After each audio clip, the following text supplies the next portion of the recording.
I remember the day I met Mark as if it were yesterday. It was my 30th birthday, and I was feeling pretty good about where I was in life. I worked as a project manager at a tech firm, a job I loved, not just for the work, but for the people I worked with.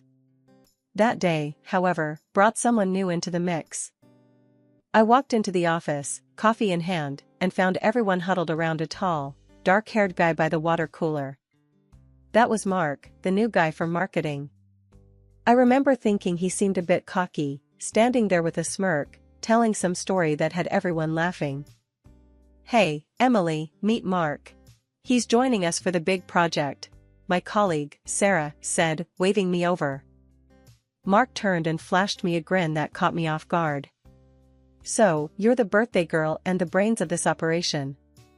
Nice to meet you, Emily." I rolled my eyes, not quite sure what to make of him. Brains, yes. Birthday girl, unfortunately, yes. Let's hope you're more than just the charming guy by the water cooler. He laughed, and I couldn't help but smile. "Challenge accepted," he said. But for all our bickering, we made a great team. It wasn't long before our late-night work sessions turned into late-night chats about everything and nothing. Mark had a way of making me laugh, even when the stress was piling on. One evening, as we were wrapping up, he stopped and looked at me, a serious look on his face.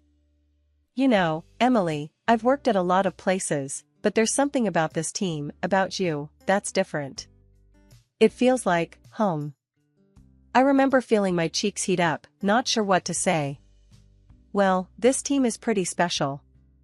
And you're not too bad yourself, I guess." That was the start of it all. The late nights turned into dinners, and dinners turned into weekends spent together. Our colleagues weren't blind. Whispers and nudges followed us around, but we didn't care. We were in our little bubble, happy. Even Mr. Henderson, our stern, no-nonsense boss, seemed to soften when it came to us. I remember the day he called me into his office, a rare smile on his usually serious face. "Emily, I've seen a lot of office romances come and go. But you and Mark, there's something solid there. Just don't screw up the project, all right?" he said, half joking. I laughed, feeling a warmth in my heart. "Don't worry, Mr. Henderson, we've got the project and this," I said, a feeling of contentment settling in. And then came our wedding day. It was perfect, with our families, friends, and colleagues all there, sharing in our joy. Mr. Henderson's speech brought tears to my eyes, not just for his kind words, but for the look of pride on his face. 2 whole years had whizzed past since I, Emily, and Mark said our I-dos. Living in the house I grew up in, now ours, felt like we were building something special, something ours. Mark's touch turned the place from a house to a home. His care and affection were in the little things, the way he'd leave notes on the fridge, the surprise weekend getaways, or how he'd dance with me in the living room to no music at all. Mark's recent promotion at work was a big deal. He came home that day, his grin wide, holding a bottle of the fancy wine we'd been saving. "Guess who's the new sales director?" he beamed, popping the cork. I jumped into his arms, laughing. "I knew they'd see how amazing you are. We need to celebrate." As we clinked glasses, I couldn't help but feel proud. Mark was more than just a smooth talker, he had a knack for making people feel seen, heard. But sometimes, I wondered if I was still fully in that picture. Mark's parents, Ted and Martha, were a hoot, loud, loving, and in our business more than I'd admit. Every Sunday dinner turned into an inquisition about grandkids. "So, Emily, Mark, what's the hold-up? We're not getting any younger, and we need little feet running around." Martha would nudge, her eyes gleaming with expectation. Mark would just chuckle, throwing a glance my way. "Mom, Dad, we're just savoring the newlywed life. Aren't we, Em?" I'd force a smile, my mind racing back to the little hesitations, the slight stutters when we brushed on the topic alone. One chilly evening, the house was quiet, the kind of silence that begs for tough questions. I found Mark on the porch, his eyes fixed on the stars. "Mark, can we talk?" "About us, about kids," I said, my voice steadier than I felt. He didn't turn, just nodded slowly. Sure, What's on your mind? I hesitated, the words heavy on my tongue. Do you really see us starting a family? I mean, it's okay if you're not ready, but I need to know we're on the same page. Mark sighed, running a hand through his hair. I love you. You know that. And yeah, I want kids, but not yet. Work's crazy, and we've barely had time to be US.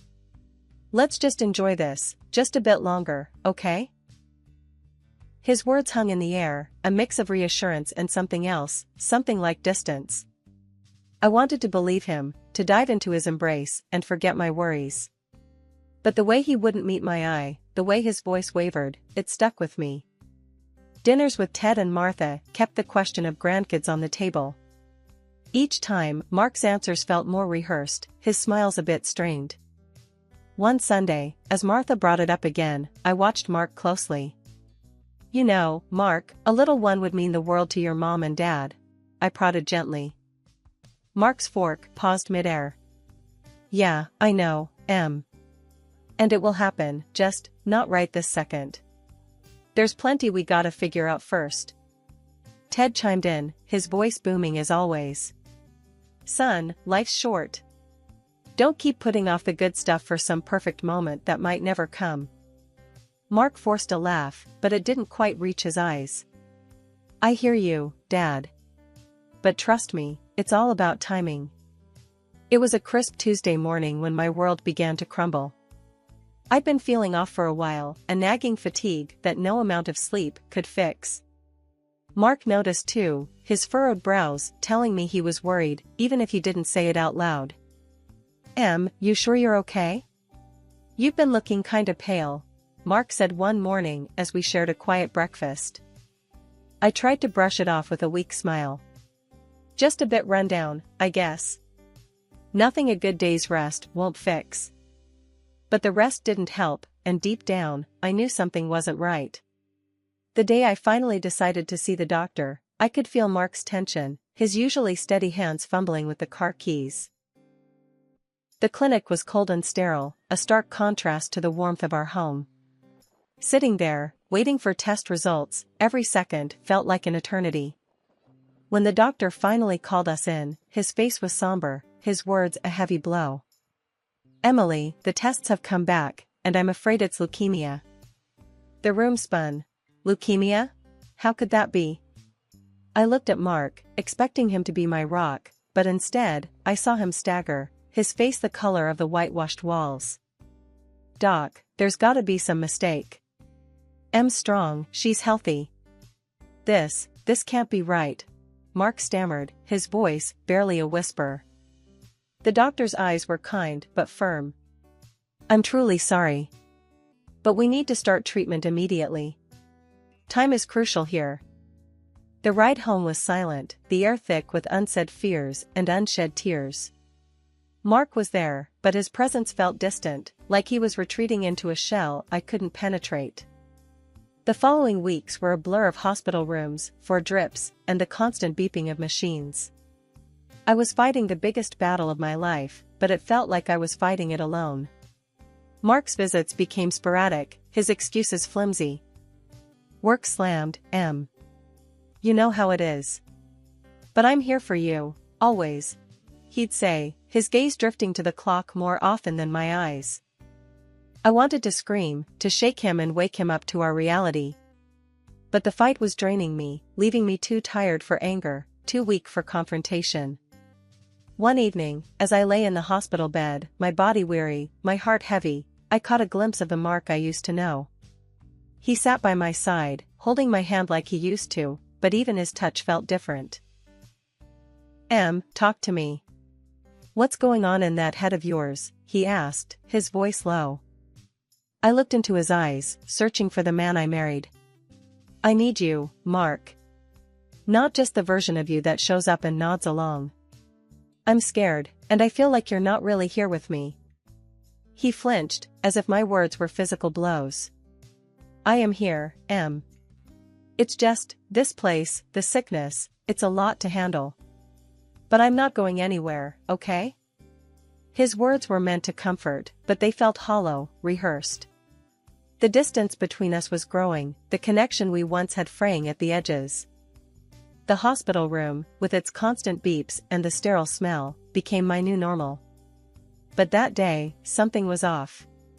It wasn't the usual unease of being sick, it was something deeper, a gut feeling that something was about to shatter my already fragile world. I was half dozing when I heard the door creak. Mark slipped in, his footsteps hesitant. I kept my eyes closed, feigning sleep, a part of me not ready to face another hollow conversation. But then I heard it, the soft buzz of his phone. His voice, usually so warm towards me, was different now, hushed and laced with excitement. "No, baby, she's asleep. I can talk," he whispered, and my heart froze. Baby? He never called me that. My breath hitched, and every fiber of my being screamed to confront him, but I forced myself to stay still, to listen. "Yeah, it's tough, but what can I do? Just waiting for this whole mess to be over," he continued, and I felt a sting in my chest. This whole mess? Was that what our life, our love, had been reduced to? I heard a soft laugh from him, one that used to be reserved for our inside jokes. "Oh, the inheritance? Yeah, it's all sorted. The house, the savings, it'll all be mine soon enough. Just gotta play the part a bit longer." Tears welled up in my eyes. The man I loved, the man I trusted with every piece of me, was plotting his future on my demise. I was nothing more than an obstacle in his path, a mess to clean up. The pain of the betrayal was sharper than any needle, any treatment I had endured. "But babe, let's not talk about that now. Tell me what you're wearing," he murmured, and that's when I felt it, the rage, burning through the fog of medication and despair. I wanted to leap up, to scream, to make him see the monster he had become. But my body was weak, my voice a mere shadow of its former self. All I could do was lie there, tears streaming silently, as I listened to the man I had vowed to spend my life with, weaving plans that didn't just exclude me, they relied on my death. After what felt like an eternity, he ended the call, planting a cold kiss on my forehead. "Sleep tight, Em. I'll see you tomorrow," he said, the deceit dripping from each word. The door clicked shut, and I was alone again, truly alone. The room felt colder, the walls closing in. I was stuck in a nightmare, and the one person who was supposed to be my partner, my protector, was the one holding the knife to my heart. The morning after that chilling discovery, I knew I had to act fast. My first call was to Mike, my lawyer, who'd always been more of a family friend than just a suit with a briefcase. "Mike, it's Emily. I need you here, pronto. We gotta change my will," I said, my voice firm, leaving no room for questions. He didn't hesitate. "I'm on it, Em. I'll be there today. We'll sort everything out." When Mike arrived, he didn't waste time with pleasantries. "All right, Emily, let's make sure everything you've worked for goes where you want it. No details needed, I trust you. Just tell me what you need." I laid out my wishes, ensuring Mark wouldn't see a dime of what I'd built. It was more than just securing my assets, it was taking back control. In the following days, I played my part well. Whenever Mark visited, I'd close my eyes, feigning sleep, but under my blanket, my phone was recording every word he said. His voice, once filled with love, was now dripping with anticipation for a life without me, talking to his mistress about how they'd splash my hard-earned cash. The act was almost perfect until the day Dr. Adams came with a heavy heart. "Emily, I won't sugarcoat it. Without a bone marrow match, we're looking at a few months at best." I braced myself for Mark's reaction, but what I saw was a tiny, fleeting smirk that he masked quickly with a shocked expression. That's terrible, document. "Are you sure there's no other option?" he said, his voice oozing fake concern. It was a performance worthy of an award, but I'd seen behind the curtain, and the show meant nothing to me now. Just a couple of days later, Mark's true colors shone through even more. "Babe, work's calling. Big project, out of state. I gotta leave for a month," he said, not a hint of hesitation in his voice. I looked at him, my heart hard as stone. Sure, Mark. Business is business, right? Have a good trip, I replied, my voice steady, giving nothing away. He left with a quick peck on the cheek, a gesture so empty it might as well have been a handshake. But as the door shut behind him, I felt a surge of strength. He was playing his game, but I was making moves too. With Mark out of the picture, the hospital room felt less like a cage and more like a quiet space for battle.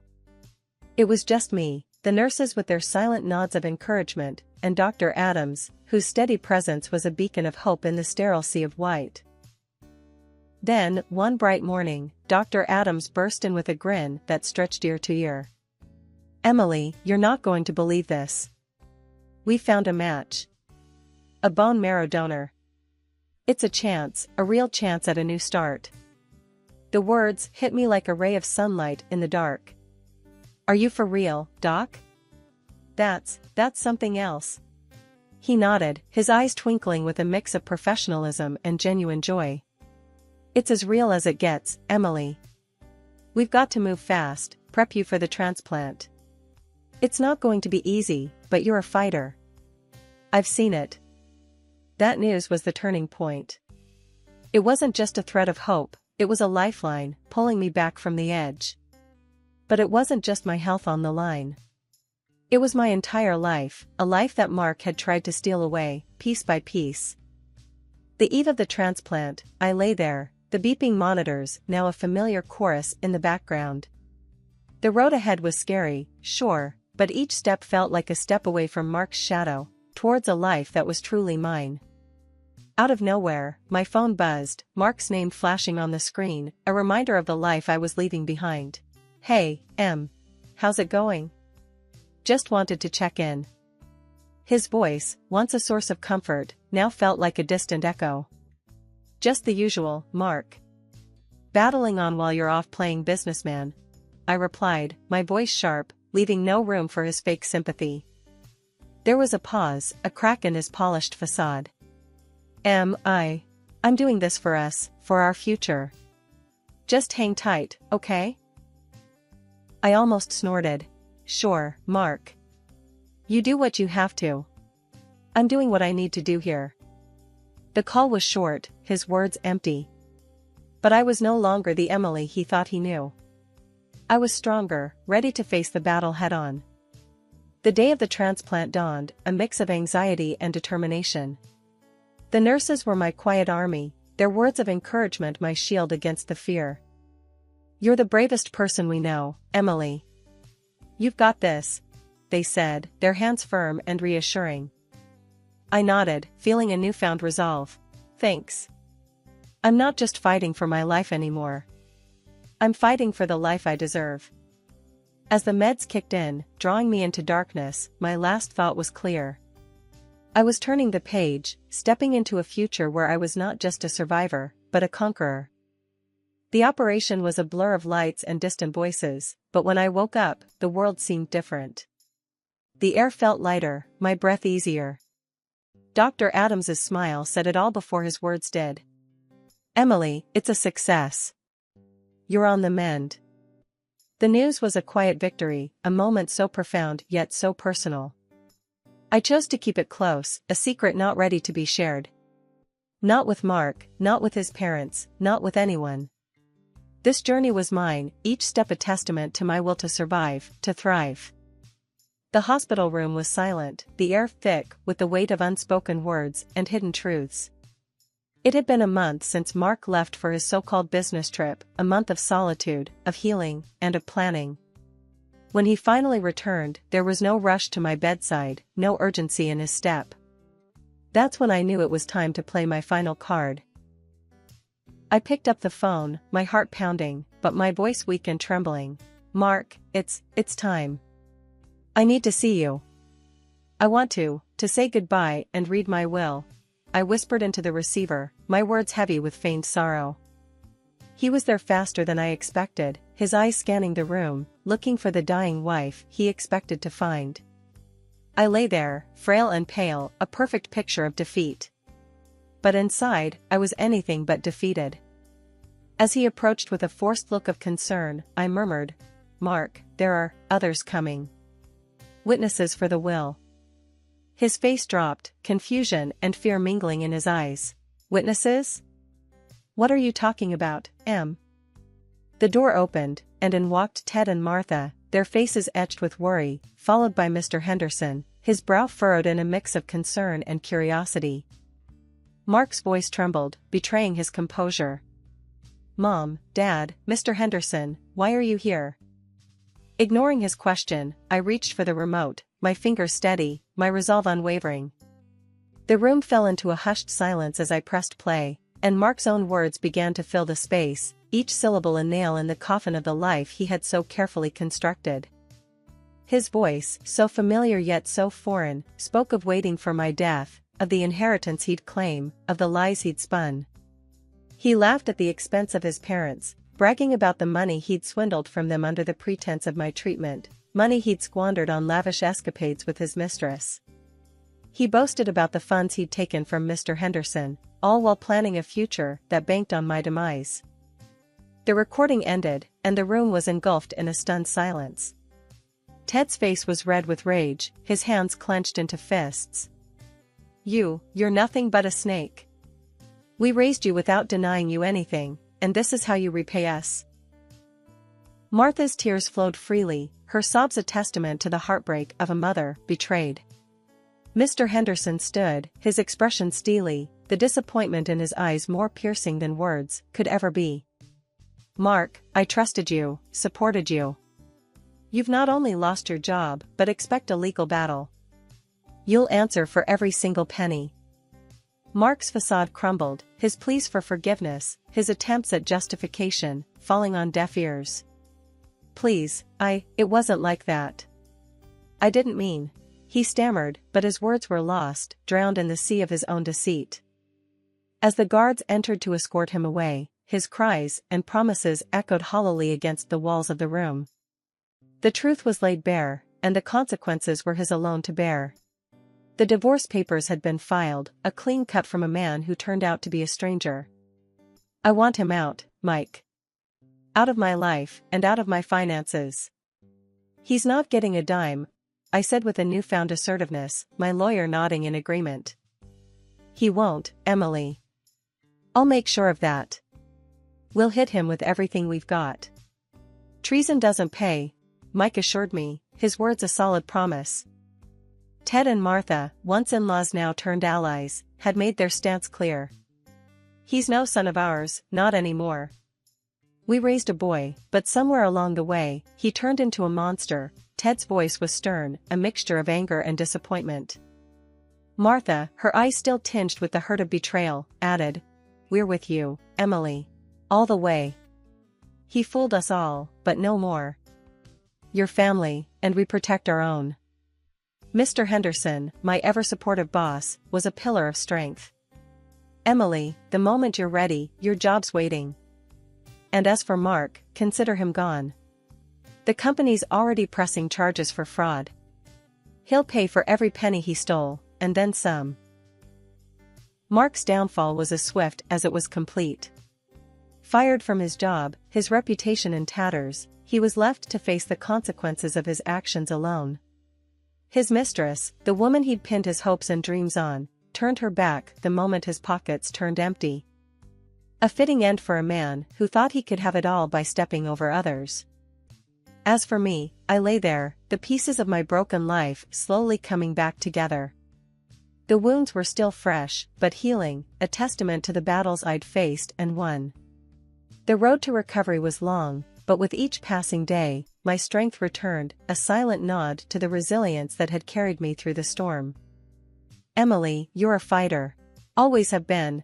Mr. Henderson's words echoed in my mind, a reminder of the journey ahead. "The company needs you, but more importantly, you need to take this time to heal, to rebuild. We'll be here, whenever you're ready." I smiled, the gesture no longer foreign but a sign of the peace I'd found. "I'll be back, Mr. Henderson. When I do, it'll be a fresh start, a new chapter." The room was quiet as I closed my eyes, the soft hum of the hospital a reminder of where I'd been and where I was heading. The journey had been harrowing, a test of will and strength. But as I lay there, a survivor of deceit and betrayal, I knew this was not the end of my story, but the start of something new. A chapter of healing, of justice, and of unwavering determination. The final act was over, but my story, my journey, was just beginning.